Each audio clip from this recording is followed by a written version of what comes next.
2021년 8월 2일 서밋 타임을 시작하도록 하겠습니다.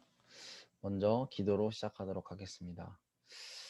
하나님 아버지, 한 주간 반드시 응답받는 언약 기도라는 강단 메시지를 통해 또 하루를 이렇게 인도하심을 감사드립니다. 하나님 정말 날마다 주시는 이 말씀 속에서 우리가 정확한 언약을 붙잡는 이 서밋 타임의 시간이 되게 하옵소서. 특히나 내일 WRC를 앞두고 있습니다. WRC 전에 우리가 미리 응답받는 이 시간이 될 수 있도록 주님께서 인도하시고 역사하여 주옵소서. 감사드리며 사랑 많으신 예수 그리스도 이름으로 기도드렸습니다. 아멘. 오늘은 8월 3일 참된 서약은 언약 속에서 라는 제목입니다. 말씀은 민수기 30장 2절입니다. 사람이 여호와께 서원하였거나 결심하고 서약하였으면 깨뜨리지 말고 그가 입으로 말한 대로 다 이행할 것이니라. 예수님께서는 천하를 얻고도 생명을 잃으면 무슨 소용이겠느냐라고 말씀하셨습니다. 세상에서 좋다고 하는 모든 것을 가지고 이루어도 생명을 잃는다면 말짱하십니다. 대신 우리는 하나님께서 주신 말씀을 정확히 붙잡아야 합니다. 어떻게 하면 언약을 정확하게 붙잡을까요? 첫 번째, 시대 재앙이 왜 왔는지 알아야 합니다. 올바른 언약을 잡으려면 시대 재앙이 왜 왔는지, 왜 이스라엘 백성은 노예가 되고 광야에서 고생했는지 그 이유를 알아야 합니다. 하나님께서 시대 재앙을 통해 전달하시고자 하는 메시지가 있기 때문입니다. 그것은 복음을 듣지 못해 죽어가는 전 세계 237개 나라를 살리는 것입니다. 두 번째, 가정과 후대의 멸망의 이유를 알아야 합니다. 주 예수를 믿으라. 그리하면 너와 내 집이 구원을 받으리라 하고 예수님께서 약속하셨습니다.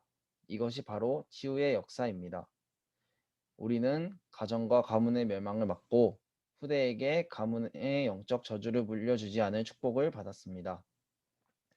날마다 성막을 짓고 회막에 모여 후대를 두고 기도하는 것은 우리의 사명입니다.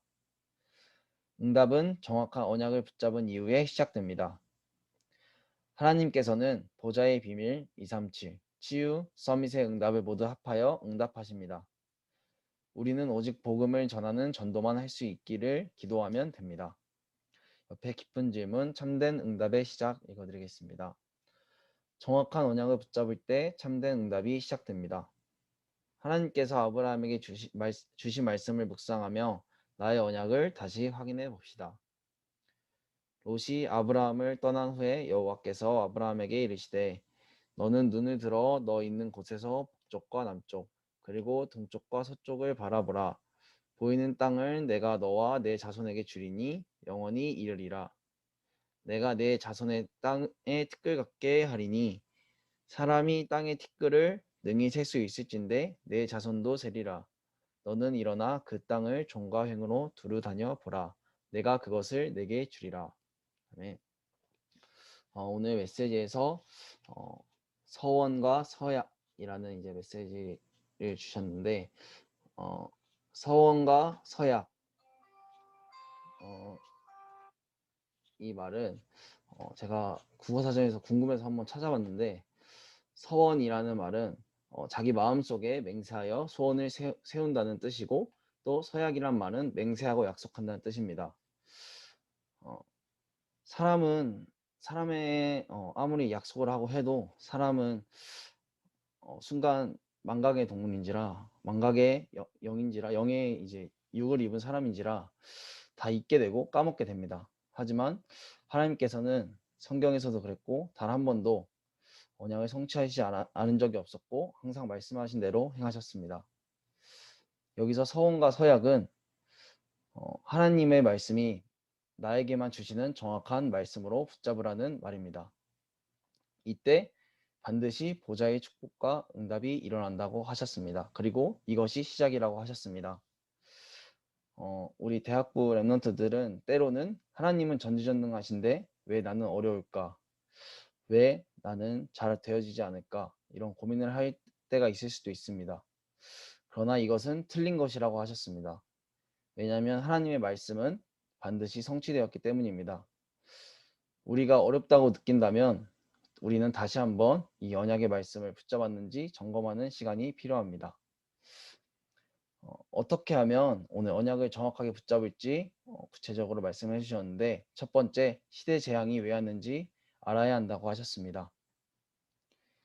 시대 재앙이 온 이유는 왜 이스라엘이 백성은 노예가 되었고 왜 광야에서 고생했는지 그 이유를 알아야 한다고 하셨습니다.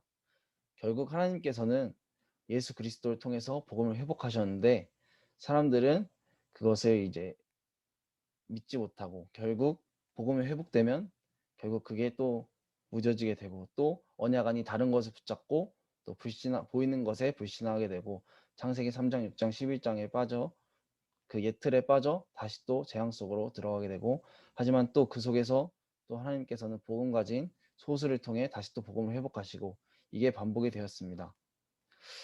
그렇기 때문에 하나님께서 우리에게 정확한 언약을 이미 주셨습니다. 그렇기 때문에 우리는 이 정확한 언약을 절대 놓치지 말아야 합니다. 그랬을 때 우리의 과거 어쨌든 이 과거는 발판이고 디딤돌이고 출발점이라고 하셨습니다. 그리고 두 번째, 가정의 멸망의 이유를 아는 자라고 하셨습니다. 영적 문제는 아담으로부터 온 영적 문제는 이미 오래전부터 온 거라서 사람의 힘으로는 해결할 수 없습니다. 그렇기 때문에 하나님께서 주 예수를 믿으라, 그리하면 너와 내 집이 구원을 받으리라 하나님께서 약속을 하셨습니다. 그렇기 때문에 우리는 이 약속을 붙잡으면 됩니다. 세 번째, 결국 사단은 후대를 멸망하기 때문에 우리는 후대 멸망의 이유를 알고 후대를 살리라고 우리를 하나님께서 보내셨습니다. 저는 오늘 이 메시지를 들으면서 좀 가장 많이 이게 와닿았던 게, 하나님께서 정말 이미 정확한 언약을 우리에게 주셨는데 나는 왜 항상 이미 받았는데도 보이는 것에 이렇게 불신앙을 할까 생각을 하니까, 결국 내가 이 뜻은 복음을 정확하게 누리지 못하고 있다는 거구나. 정말 하나님이 나에게 주신 정확한 말씀을 내 속에 정확하게 각인시키지 못했다는 거구나. 이 생각을 좀 많이 하면서 진짜 정확한 언약 다시 붙잡아야겠다. 하나님께서 딱 한 가지 정말 예수 그리스도를 통해 다 해결하셨고, 그리고 이미 정말 하나님의 자녀의 신분과 권세, 정말 이 축복을 주셨는데 내가 이거 하나 놓치니까 내 보이는 것, 내가 봤을 때 나 정말 이거 보고 불신하게 되는구나, 이렇게 좀 많이 느끼면서 정말 말을 좀 조심해야겠다라는 생각을 많이 했습니다. 하나님께서는 우리의 말을 통해 또 우리가 말한 대로 그대로 역사하셨습니다. 한 가지 예를 들면 이스라엘이 광야에서 출애굽을 했을 때도 정말 하나님께서는 다 증거를 이미 보여주시고 정말 다 보여주셨는데도 불구하고 이스라엘의 언약을 다 놓치자 하나님께서는 민수기 14장 28절에 보니까 그들에게 이르기를 여호와의 말씀에 내 삶을 두고 맹세하노라, 너희 말이 내 귀에 들린 대로 내가 너희에게 행하리니, 이렇게 말씀하셨습니다. 저는 제가 했던 이 말을 돌아보니까 다 불신앙의 말, 또 당장 내 것, 또 내 욕심, 내 의, 이거대로 좀 말을 뱉지 않았나라는 생각을 좀 많이 하면서 이거 말고 진짜 항상 어떻게 하면 복음을 누릴까? 어떻게 하면 복음을 전할까? 정말 어떻게 하면 이거를 정말 나와 그리고 내 다음 세대, 뭐 아직 멀긴 했지만 그래도 어떻게 하면 정말 이 복음을 전달할까? 정말 이 거룩한 말과 고민만 해야겠다라고 좀 그런 말씀을 붙잡았습니다. 내일 이제 WRC가 본격적으로 시작되는데, 오늘 메시지 제목처럼 참된 서약은 언약 속에서 나온다고 했습니다. 내일 WRC 237 치유 서밋의 지도자라는 주제로 이제 말씀을 주실 텐데, 우리 대학부 랩런트들이 정말 현장을 가기 이전에, 이제 계약이 이제 한 달 정도 남았을 텐데 그 이전에 정말 참된 언약을 붙잡고 하나님 나에게 주시는 정확한 말씀을 붙잡고 현장에 나갈 수 있도록 정말 그 시간이 됐으면 좋겠습니다. 언약기도 후에 묵상하는 시간을 갖도록 하겠습니다. 하나님, 정확한 하나님의 언약을 붙잡게 하시고 그것을 통해 237 치유 서밋의 응답을 보게 하옵소서. 예수 그리스도 이름으로 기도합니다. 아멘.